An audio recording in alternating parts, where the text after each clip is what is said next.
Hi guys, welcome to my videos. So guys, today in this video I'm going to share something really important based on my extensive analysis and experience. So before I proceed further, if you have not already subscribed to my channel, please go and subscribe right now. So guys, recently it's a buzz in media about Indian IT industry. We are seeing massive layoffs, okay? There's nothing to hide, and we have seen people, even experienced people, 10 years, 15 years, and struggling to get a replacement job. People are being laid off. Freshers are being laid off. Joining delays by months, 8 months, 1 year. Why this is happening? Okay. So related to this topic, I'm gonna provide my analysis. But before I proceed further, if you have not already subscribed to my channel, please go and subscribe right now.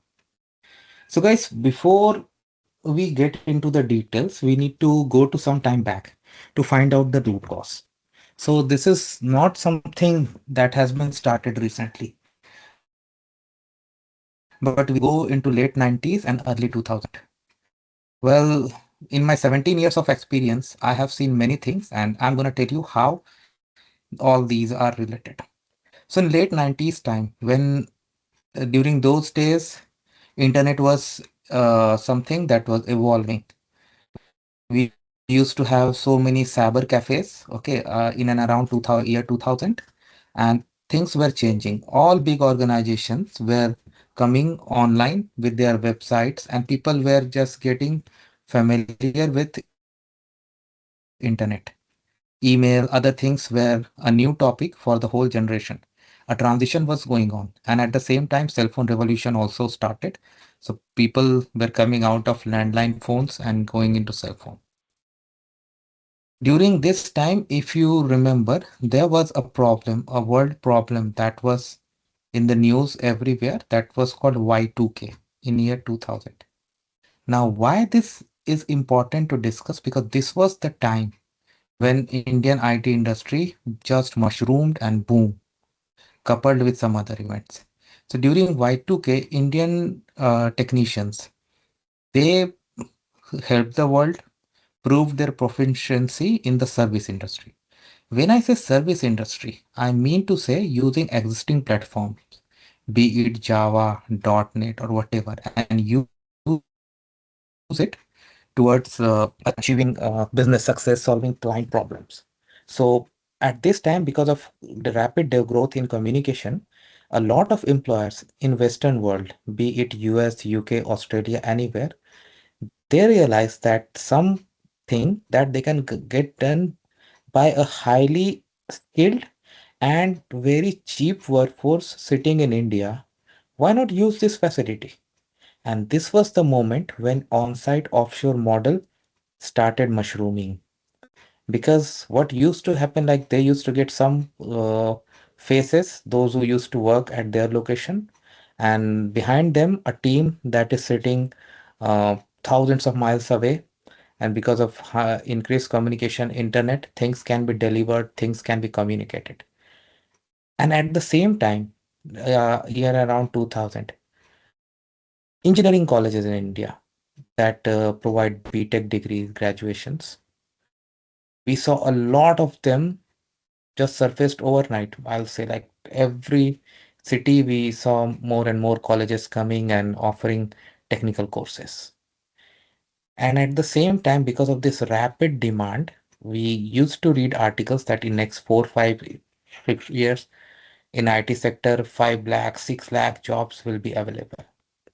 That is the moment like people, those who get a computer science engineering course, something highly skilled computer programming or something, they were like very happy in the life that, oh, now we have got a career path which is secure, will give me job, reputation, money, and anything else that we need to live a happy life.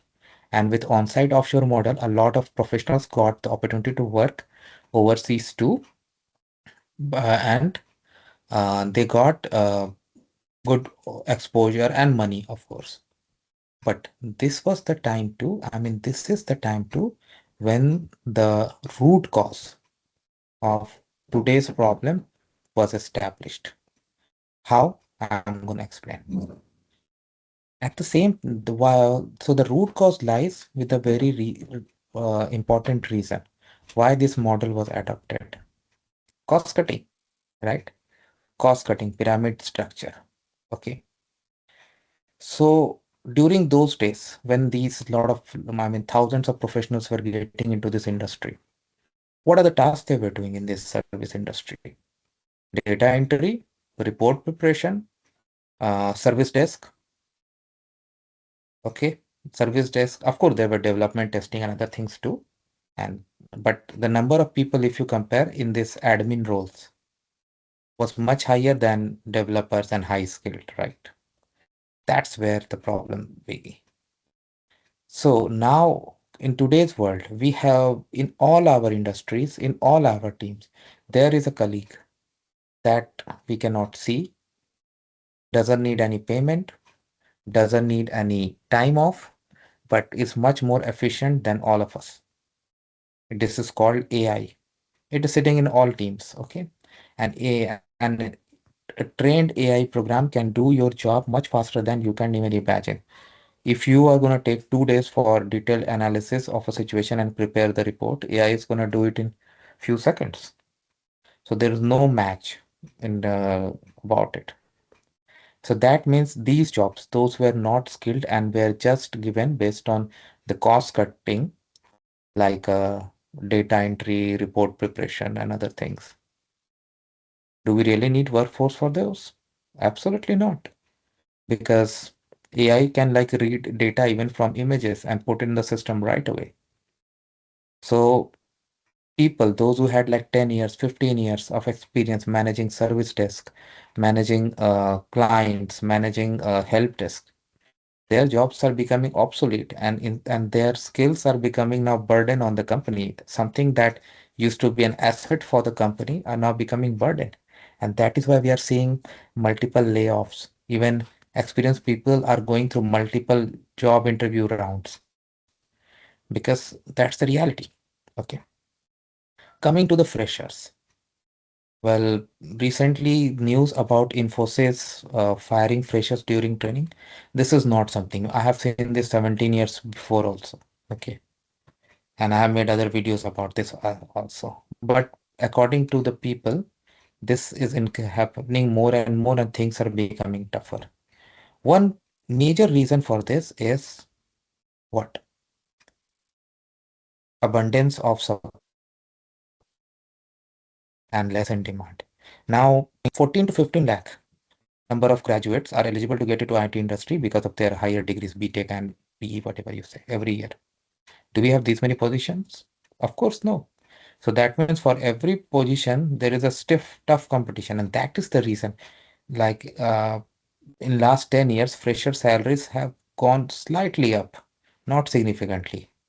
In fact, recently somebody told me who joined as a fresher in one of the major IT companies, he told me his salary, I laughed. Oh my God. 17 years back, my payment was this when I joined, and today you're gonna get this. Doesn't make any sense, but yeah, it's a reality. It is. Okay, coming to other points. So I explained why these skills are becoming burden, and that is why we are seeing the layoffs.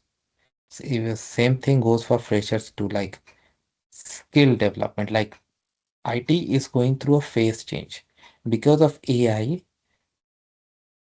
I mean, lot of tasks that we humans used to do are now being done by AI, especially in support. Nowadays, you initiate a chat or you initiate a phone call.